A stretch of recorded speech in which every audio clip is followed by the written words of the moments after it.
살린다라는 제목으로 말씀 나누겠습니다. 어느 선교사님 한 분이 아프리카로 선교를 갔어요. 어느 날 원주민들과 함께 강을 건너게 되었는데 강을 이제 건널 때 배를 타지 않고 강가에 이르자 그 중에 함께했던 원주민이 커다란 돌 하나를 선교사님 가슴팍에 딱 안겨주는 거예요. 그리고 자신들도 커다란 돌을 이렇게 하나씩을 각각 머리에 이거나 가슴에 안고 강을 건너기 시작했습니다. 이 돌이 이만하니까 얼마나 힘들고 무거웠을까요? 이 선교사님이 왜 이렇게 무거운 돌을 나한테 굳이 이렇게 들게 하는지 힘들고 이거 좀뭐 이해도 안 되고 이거 버릴까 막 고민도 하고 도저히 이해할 수가 없었어요. 그래도 다 같이 그렇게 안고 가니까 끙끙대면서 말없이 따라갔습니다. 그렇게 무거운 돌을 안고 한참을 가고 있는데 강을 건너는 중간에 이르렀을 때 비로소 왜 이 무거운 돌을 들고 가야 되는지 그 이유를 이 선교사님이 알게 됐어요. 이 강이 그냥 강이 아니라 굉장히 세찬 이 급류가 흐르는 강이었어요. 너무 빨리 흐르는 거죠. 그래서 이 무거운 돌이 없었으면은 그 급류에 휩쓸려서 제대로 건너갈 수가 없는 강이었어요. 이 무거운 돌 덕분에 강한 급류에도 휩쓸리지 않고 잘 안전하게 건너갈 수 있었다라는 거죠. 자, 우리는 그런 생각을 가끔 합니다. 무조건 가볍고 또는 편안하고 또는 내가 좋게 하는 것, 그게 그냥 행복이라고 여겨요. 내 마음이 편하고 내 몸이 가볍고 그냥 꼭 그렇지 않다라는 거죠. 무조건 가볍고 무조건 편한 것만이 행복이 아니라는 거예요. 때로는 우리에게 이 무거운 돌과 같은 것들이 오히려 우리를 휩쓸리게 하고 흔들게 하는 이 급류를 견디고 안전하게 살아가게 한다라는 것을 우리가 기억해야 된다라는 거예요. 그러니까 이 무거운 돌이 때로는 버리고 싶은 이 무거운 돌이 우리를 살린다라는 거예요. 오늘 본문에 보면 마치 이 무거운 돌과 같은 제도가 하나 나와요. 이 무거운 돌과 같은 명령이 하나 나옵니다. 근데 그것이 우리를 살려주죠. 그 내용이 뭐냐면 한번 따라해 보겠습니다. 나실인. 나실인. 나실인이라는 것은 나실 사람이라는 뜻인데 나실이 뭘까요? 나실 이렇게 되어 있어요. 구별되다, 드려지다, 봉헌되다라는 뜻이 있습니다. 여러분 우리 돈 갖고 있는 거 용돈이나 받은 돈 가지고 헌금을 따로 떼어서 우리가 뭐예요? 봉헌하잖아요, 그죠? 하나님께 드리잖아요. 그것처럼 따로 구별해서 사용되는 것을 나실이라고 하는 거예요. 그렇다는 것은 나실 사람, 나실인이라는 것도 따로 구별된 사람이라는 뜻을 갖고 있습니다. 즉 오늘 우리에게 나실인으로서 구별된 자답게 다르게 살아갈 것을 오늘 말씀은 우리에게 이야기하고 있다는 거예요. 여러분 우리가 어떻게 구별되어 살아가야 될까요? 오늘 말씀에서는 크게 세 가지를 이야기하고 있어요. 이 세 가지를 지켜라. 이 세 가지를 얘기하는데 이게 우리에게 때로는 무거운 돌처럼 느껴질 수 있지만 오히려 이게 나를 살린다라는 마음으로 우리 말씀 한번 살펴봤으면 좋겠어요. 오늘 본문에서는 크게 세 가지를 구별되어서 하지 말라고 해요. 한번 읽어볼까요? 시작.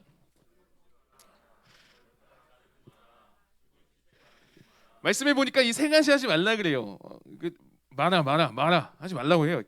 이렇게 술 먹지 말고 머리카락 자르지 말고 죽은 시체 만지지 말라고 하는데 그냥 단순히 이거 하지 않으면 되는 건가요? 왜 이걸 하지 말라고 했는지 그 의미를 알 필요가 있어요. 자, 먼저 술입니다. 술. 3절에 보면 이렇게 얘기해요. 포도주나 독주를 멀리하고 포도주의 식초나 독주의 식초를 마시지 말고 어떤 포도즙도 마시지 말며 생포도나 오씨 맛있는데 이거 건포도도 먹지 말래요. 뭐 안 먹으면 되는 거예요? 목사님 저는 미성년자라 술 어차피 못 먹어요. 그러니 패스. 이렇게 단순히 생각할 게 아니에요. 여기서 술을 먹지 말라라는 것은 단순히 술을 이제 꿀꺽꿀꺽 먹지 말라는 것만을 얘기하는 게 아닙니다. 여러분 사람들이 왜 술을 먹을까요? 여기서 현준이 괜찮아요? 네. 여기서 술을 먹는다라는 것은 그것을 의지한다는 뜻이 있어요. 의지한다. 술에 기댄다라는 뜻이 담겨 있는 거죠. 여기서 술을 먹는다라는 것은 뭔가 내 삶이 힘들고 괴롭고 마음이 싱숭생숭할 때 술을 먹으면 괜찮아지는 거예요. 그래서 술을 의지한다라는 뜻인 거죠. 힘든 내 마음을 술에 기댄다라는 거예요. 그렇게 술에 기대다 보면 술을 먹다 보면 잠깐의 쾌락과 즐거움이 있다라고 해요. 그러니까 여기서 술을 먹지 말라라는 것은 단순히 꿀꺽꿀꺽 하지 말라는 것이 아니라 여러분이 힘들고 괴로울 때에도 술을 의지하지 말고 그것이 주는 쾌락과 즐거움을 쫓지 말고 하나님을 의지해라 이 얘기예요. 하나님을 기대라. 하나님께 기대어 살아가라 그 의미입니다. 다시 말해 너는 무엇을 의지하고 있는가? 너는 무엇에 기대어 있는가? 라는 것을 묻고 있는 거예요. 여러분 우리가 나실인으로 하나님의 자녀로서 하나님 외에 다른 것을 의지하고 있다면, 다른 즐거움과 다른 쾌락에 목말라서 거기에 내 몸을 기대고 있다면, 우리는 이 말씀에서 이야기하는 것이 무거운 돌과 같이 느껴질 수 있어요. 왜 우리가 그렇게 살아야 돼요? 그러나 이 무거운 돌을 다시금 우리는 짊어질 필요가 있다는 거죠. 그렇지 않으면 금류와 같이 빠르게 휘몰아치는 이 시대 속에서 우리도 그냥 휩쓸려 떠내려갈 수 있다는 겁니다. 여러분은 무엇을 의지하고 있습니까? 여러분, 예전에 청소년 찬양팀을 할 때 청소년 중에 한 친구가 찬양팀을 잠깐 쉬고 기도하면서 다시 찬양팀 하겠다 이렇게 했던 친구가 있어요. 그러니까 하다가 잠깐 쉬었다가 다시 했던 친구가 있는데 왜 그랬냐면 이 친구가 세션이었어요. 드럼 치는 친구였거든요. 근데 예배 때 여러분 드럼을 이렇게 막 치면은 처음에 여러분 예배 이제 하다 보면, 예배 드리다 보면 본인 실력이 그렇게 좋지 않으니까 이 친구가 드럼 칠 때마다 그렇게 기도한 거예요. 하나님, 이번에 틀리지 않게 연주 잘하게 해주세요. 하나님, 정말 높이면서 정말 찬양하게 해주세요. 예배에 방해되지 않고 주의 도구로 쓰임받기 원합니다. 엄청나게 연습하고 기도하면서 하나님께 도움을 구하며 하나님 의지하면서 한 거예요. 그리고 예배 잘 마치면 하나님 감사합니다 기도하고. 이 친구가 이렇게 이제 찬양팀을 섬겼는데, 근데 이 친구가 시간이 지나면서 너무 익숙해진 거예요. 다 와서 찬양해 이런 거 좀 나 혼자 그냥 칠 수 있다 이렇게 생각을 한 거죠. 이 정도는 늘 해왔던 거니까, 내 모든 삶에 이거 늘 해왔던 거니까 충분히 기도 안 하고 이제는 하나님 의지하는 게 아니라 자기 실력 의지하면서 그냥 치기 시작한 거예요. 게다가 그동안에 하나님께 내 모습이 어떻게 보여질까, 하나님께 어떻게 하면 내가 마음 다해 찬양할까 이 생각이었는데, 이제는 시간이 이제 지나다 보니까 드럼을 치니까 여기 있는 친구들이 나를 어떻게 볼까 이 생각이 막 들기 시작한 거죠. 저기 앉아있는 저 예쁜 애가 나를 이제 어떻게 볼까, 드럼 막 다다다닥 이렇게 했을 때 나를 멋지게 보지 않을까, 이렇게 하면 주목받지 않을까 하면서 막 이렇게 성공했을 때 얘가 뿌듯해하고.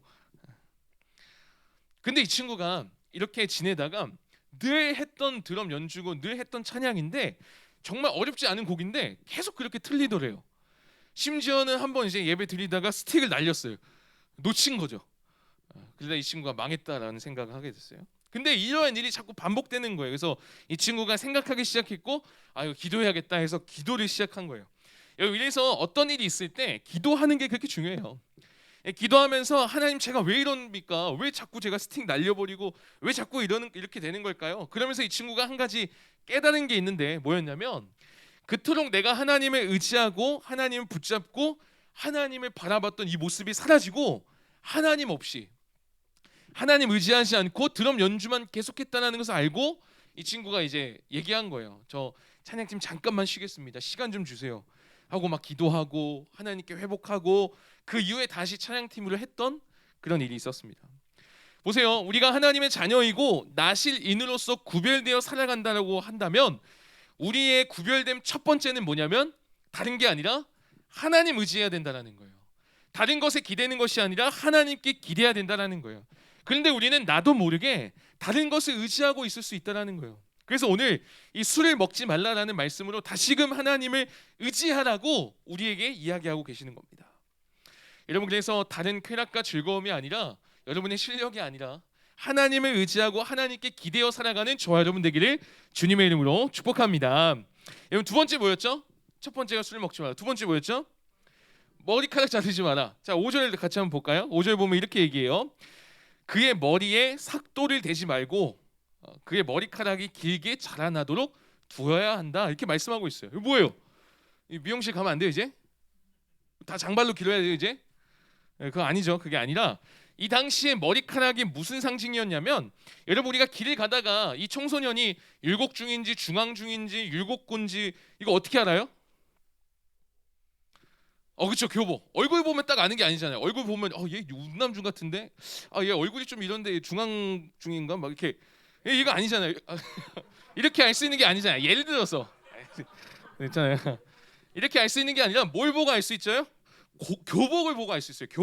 교복 보면 얘가 어디에 속하는지 어떤 학생인지 알 수 있듯이 당시 머리카락이 어떤 역할이었냐면 이런 역할이었어요. 여러분, 교복이 마음에 들 때 있지만 마음에 안 드는 친구도 있죠.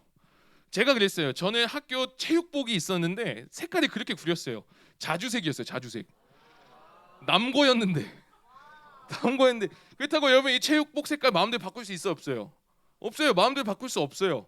왜냐하면 내가 마음대로 할 수 없는 이유가 나는 거기에 학교에 소속됐고 이거는 학교의 체육복이기 때문에 마음대로 할 수가 없었어요. 마찬가지로 이 당시에 머리카락이 뭐였냐면 내가 어떤 존재인지 내가 어디에 속한 사람인지를 알려주는 게 머리카락이었어요. 그러니까 이 머리카락을 마음대로 할 수가 없었죠. 이것을 손대지 않고 계속해서 길러가는 건 하나님을 인정하는 행위였어요.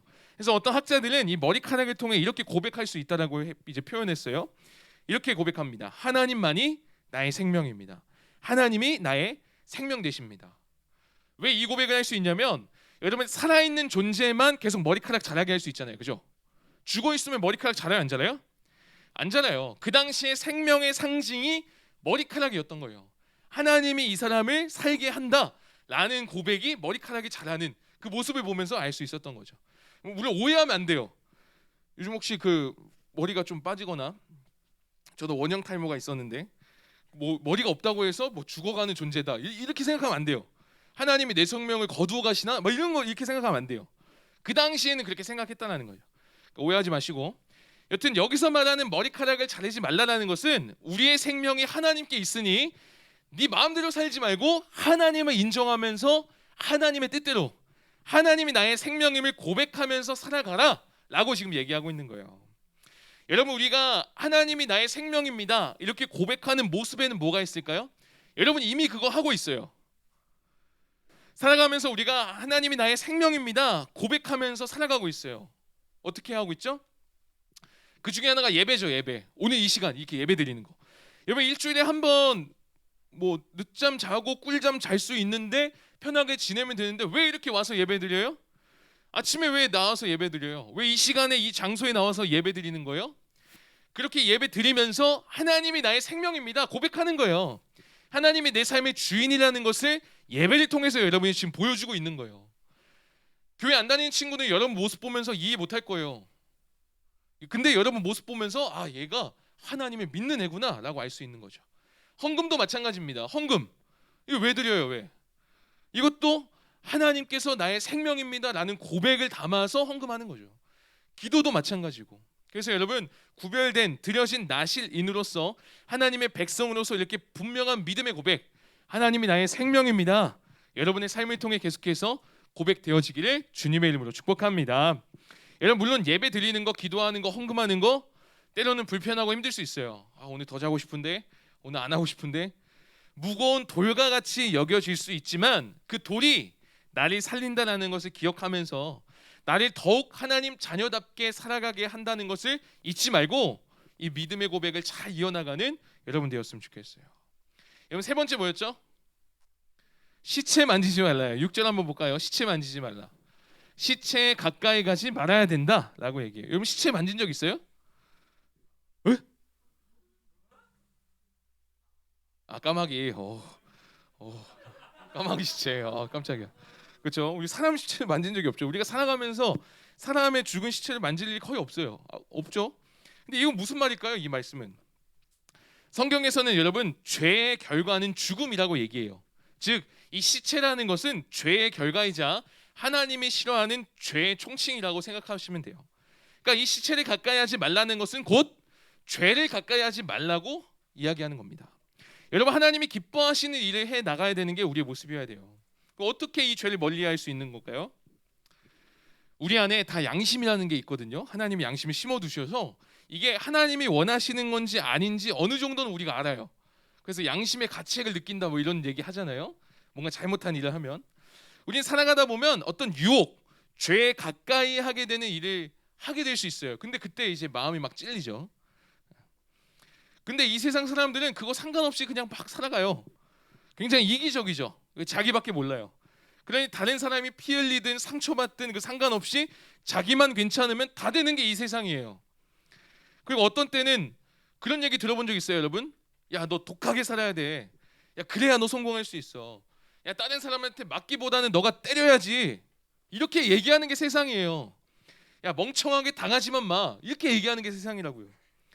여러분 이 세상이 그렇게 살아간다고 해서 우리도 그렇게 살아갈 필요 있다 없다? 없다라는 거예요. 그것이 잘못된 모습이면 그 모습 가까이 하지 말라는 거죠. 그 죄의 모습 멀리 하라는 겁니다.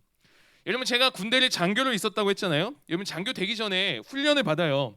병사들보다 훨씬 더 빡센 훈련을 받습니다. 16주 동안 이 인간 병기를 만들어야 되기 때문에 엄청나게 힘든 훈련을 해요.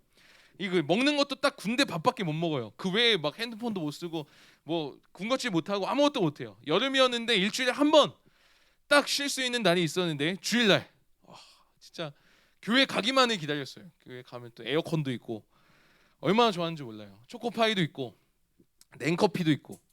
훈련이 너무 힘드니까 달달한 것들이 땡겨요. 지금 여러분 초코파이 저도 안 먹잖아요 거의. 여러분 여기 들어가기만 하면은 초코파이 그렇게 땡겨요. 너무 힘드니까. 저도 이제 원래 그런 거 안 먹었는데 수료할 때 진짜 초코파이 한 상자 사서 다 먹었어요. 근데 저만 그런 게 아니라 같이 있던 애들 다 막 초코바 한 상자 사서 막 계속 먹고 그만큼 이제 빡세게 지냈었는데. 여러분 군대 훈련 기간에는 외부 음식을 먹을 수가 없어요. 반입도 금지해요. 가져올 수가 없어요. 걸리면 큰일 나요. 거기다가 이제 장교 후보생이니까 이것도 하나 못 지키냐 하면서 막 벌점 까고 나중에 임관 안 시키고 막 그러거든요. 근데 주중에 당 충전을 이렇게 하고 싶으니까 다들 교회에서 받은 초코파이를 몰래 숨겨요. 숨겨서 원래 가져오면 안 되는데 숨겨서 다 가지고 와서 몰래 숨겨놔요. 이제 내무반에 숨겨놓는데 어디에 숨겨놓냐면 이제 군대 점호라는 걸 해요. 본 적 있어요? 관물대 다 열고 막 다 확인하고 하잖아요. 그러니까 숨겨놓을 때가 잘 생각을 해야 돼요. 그래서 보통 어디다 숨겼냐면 이런 천장에 나사 풀어갖고 이거 뜬 다음에 초코파이 넣어놓고 다시 이제 하고 이런 식으로 막 숨겼어요. 그리고 주중에 이제 점호 끝나고 다 같이 이거 다시 빼서 이제 몰래 먹으면 그렇게 꿀맛이거든요. 당시 같이 숙소를 사용했던 동기 중에 교회는 안 다니는데 군대가 너무 힘드니까 막 이런저런 얘기하고 막 기도해달라 했던 친구가 있었어요. 뭐 하나님에 대해서도 물어보고. 근데 하루는 이 친구가 그러는 거예요. 자기도 초코파이 받으러 교회 가야 되겠다고. 그러면서 야 너네처럼 나도 숨겨놓고 좀 같이 먹어야겠다 이러는 거죠. 근데 이 친구가 아무 생각 없이 그냥 이런 한마디를 딱 했는데 저는 그게 되게 충격이었어요. 그 친구가 뭐라고 했냐면 이렇게 얘기한 거예요. 신앙이 없는 친구인데 이렇게 얘기하는 거예요. 야 근데 너가 그렇게 얘기했잖아. 하나님이 힘들 때나 좋을 때나 언제나 함께 계신 거면 야 지금 이렇게 몰래 초코파이 먹을 때도 같이 계시는 거 아니야? 이렇게 얘기하는데 그 너무 충격이었어요 저는. 아 맞다. 제가 그때 초코파이 하나 가지고 굳이 그럴 필요가 있나 이제 조금 우습기도 했지만 제가 그때부터 다짐하고서 수료할 때까지 몰래 먹은 적이 없어요.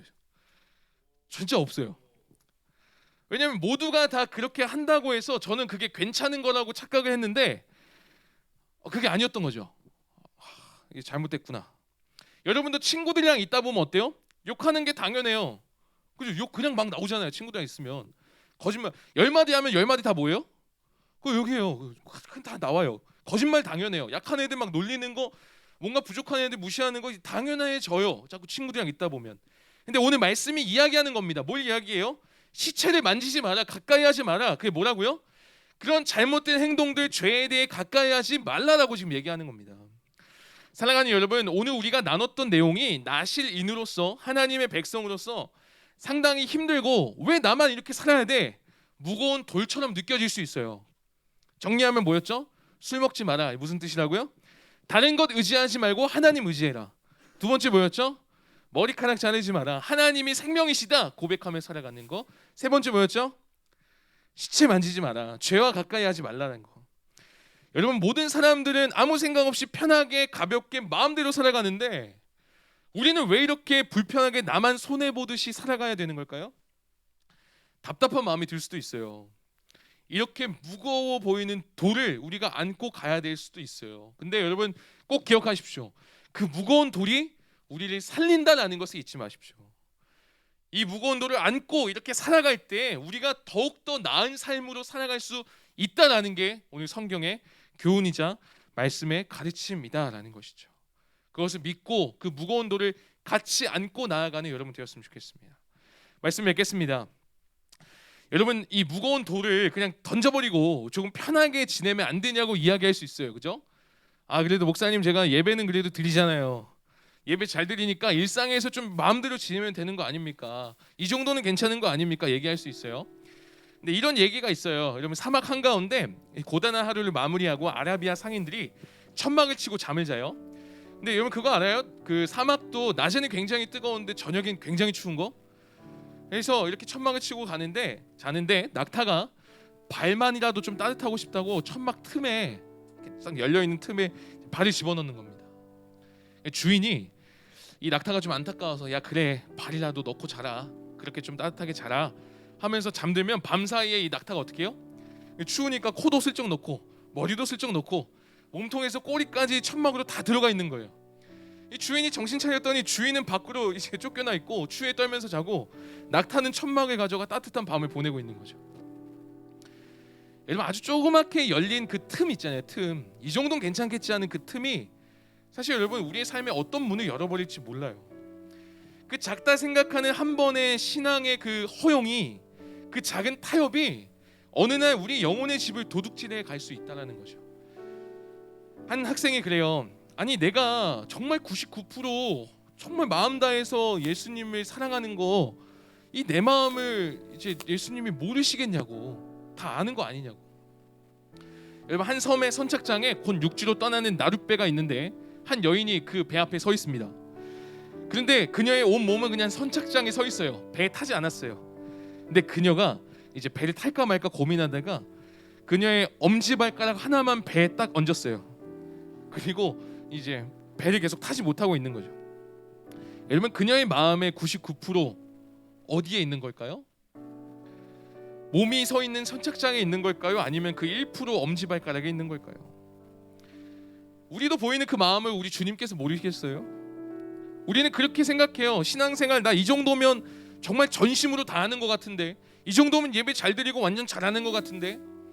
여러분 하지만 그 작은 엄지발가락이 하나님이 아닌 다른 곳에 넘어가 있다면 그건 전심이 아니라 변심인 거죠.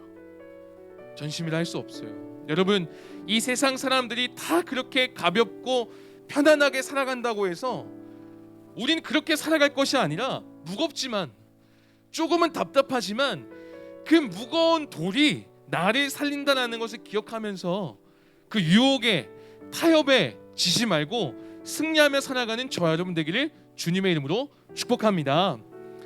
기도하겠습니다. 우리 기도할 때는 공동 기도문 같이 한번 읽어볼게요. 이렇게 읽고 기도 마칠게요. 우리 1번부터 기도 같이 한번 읽도록 하겠습니다. 읽습니다. 시작. 우리를 나신 이리로 살아가는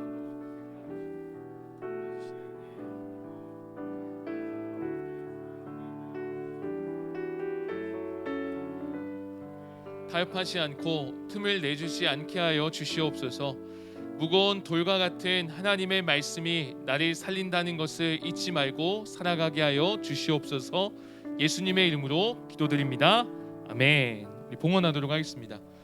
여러분 준비한 예물 그리고 여러분의 기도 제목 직접 적어서 하나님께 드리는 시간